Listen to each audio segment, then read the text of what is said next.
Ma'am వచ్చిందని మనం ఎలా గుర్తించాలి? అంటే టెస్ట్లు ఏమి చేయించుకోకపోయినా ఎలా గుర్తించాలి మ్యామ్? ఎర్లీ స్టేజ్ డయాబెటీస్ కేవలం డయాబెటీస్ వల్లే ఉంటుంది. వాళ్ళకి ఇంకా సిమ్టమ్స్ ఉంటాయి వాళ్ళతో. ఎలా అంటే మెయిన్గా బరువు పెరగడం, ఎక్కువ కార్బోహైడ్రేట్ క్రేవింగ్స్ రావడం, ఎక్కువ రైస్ తినాలి, లేదంటే కార్బోహైడ్రేట్ ఫుడ్స్ ఎక్కువ తీసుకోవాలని చెప్పేసి, లేదంటే ఫ్లేవర్డ్ ఫుడ్స్ ఉంటాయి కదా, ఇవన్నీ తీసుకోవాలనిపిస్తుంటుంది వాళ్ళకి. ఎక్కువ ఆకలి అనిపించడం, దాంతోపాటు స్కిన్ మొత్తం మందంగా అయిపోవడం, డార్క్ స్కిన్ అవుతుంది ఉంటుంది. ఇంకా వాళ్ళకి ఆ డయాబెటీస్ ఉన్న కండిషన్స్లో యూరిన్ అర్జెన్సీ ఎక్కువగా ఉంటుంది, ఫ్రీక్వెంట్ యూరిన్ పాస్ చేయడం, ఇవన్నీ ఉంటాయి. మెయిన్గా ఎర్లీ స్టేజ్లో అంటే వాళ్ళకి ఆ పీరియడ్ సమస్యలు ఎక్కువగా ఉంటాయి.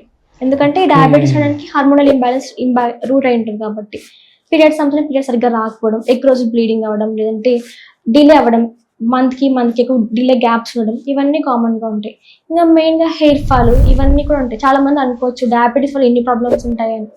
మెయిన్గా ఈ పీరియడ్ సమస్యలు, హెయిర్ ప్రాబ్లమ్స్, లేదంటే బరువు పెరగడం, ఇవన్నీ డయాబెటీస్ వల్లనే కాజ్ అవుతూ ఉంటాయి. అది కూడా ఇన్సులిన్ రెసిస్టెన్స్ అంటాం మెయిన్గా. దానివల్లనే ఎర్లీ స్టేజ్లో ఇవన్నీ స్టార్ట్ అవుతూ ఉంటాయి.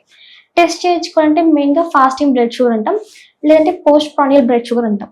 ఫాస్టింగ్ అంటే తినక ముందు బ్లడ్ టెస్ట్ చేయించుకోవడం. దాని తర్వాత తినిన తర్వాత 2-3 అవర్స్ వరకు గ్యాప్ ఇచ్చి తర్వాత మళ్ళీ బ్లడ్ షుగర్ టెస్ట్ చేస్తుంటాం.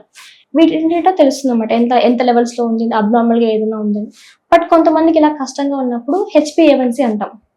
ఈ టెస్ట్ అనేది 3 months వరకు మన బాడీలో బ్లడ్ షుగర్ ఎలా ఉన్నాయో మొత్తం ఇండికేట్ చేస్తుంది. దీని ద్వారా ప్రీ డయాబెటిక్ లో ఉన్నామా, లేదంటే డయాబెటిక్ స్టేజ్ లో ఉన్నామా అని ఎర్లీగా తెలుసుకోవచ్చు.